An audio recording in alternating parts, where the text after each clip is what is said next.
Gaza's war, a shattered ceasefire and unyielding suffering.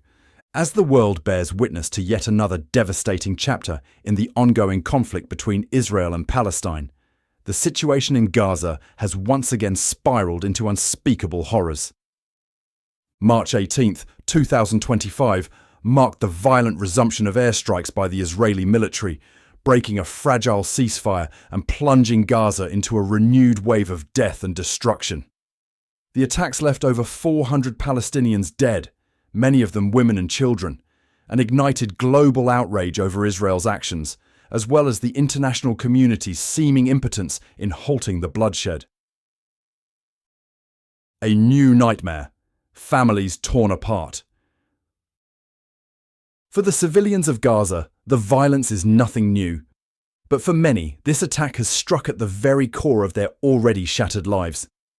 Families that had started returning to the rubble of their homes after a 2-month ceasefire found their lives shattered again in the early hours of March 18th, as Israeli jets and drones tore through the region.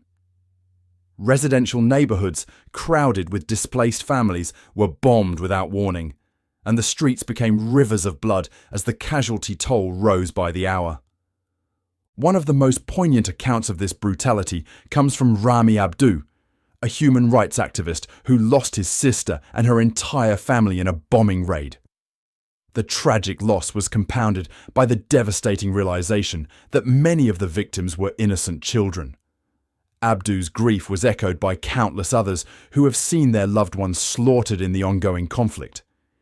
It is genocide, and the world continues to turn a blind eye, Abdu tweeted, his words a heart-wrenching cry for justice. His statement underscores the grim reality faced by millions of Palestinians in Gaza, who live in constant fear of death, displacement, and destruction. The psychological cost, a generation at risk.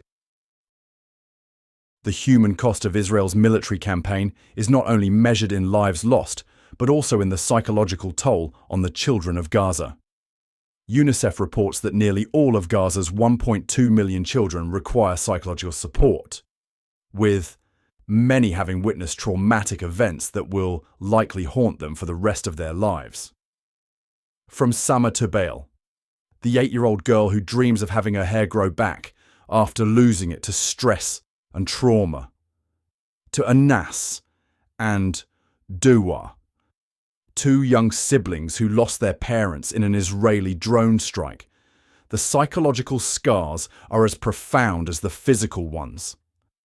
Dr. Yasser Abu Jameh, director of Gaza's community mental health program, describes the situation as a generation traumatized.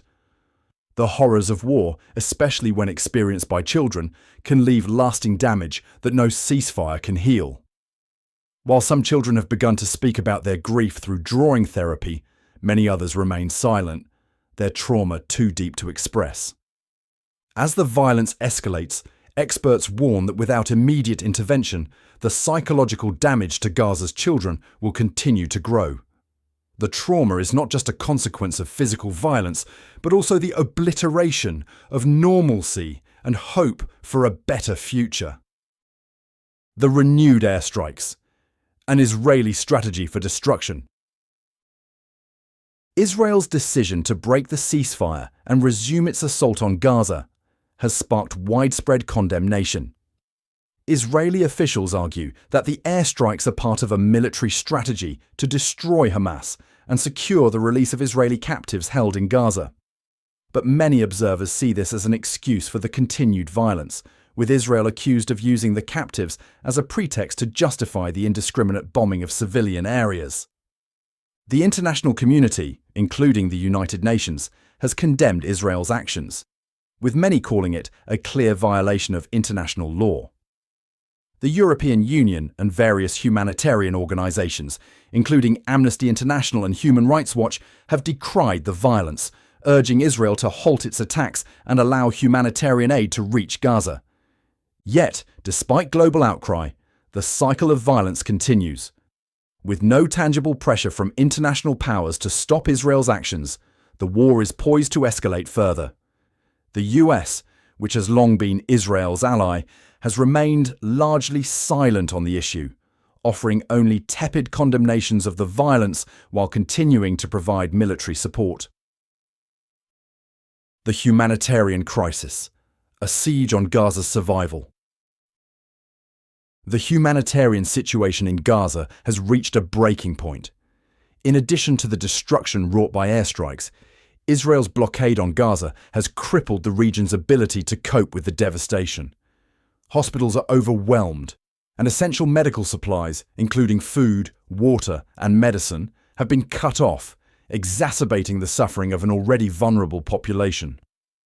The United Nations has warned that the siege on Gaza has reached a crisis level, with hundreds of thousands of people displaced and no safe place to seek refuge. Refugee camps, already overcrowded, are now facing a dire shortage of food and clean water, and families are left scrambling for survival as their homes and livelihoods are obliterated. For Gaza's residents, even the most basic human needs are being denied.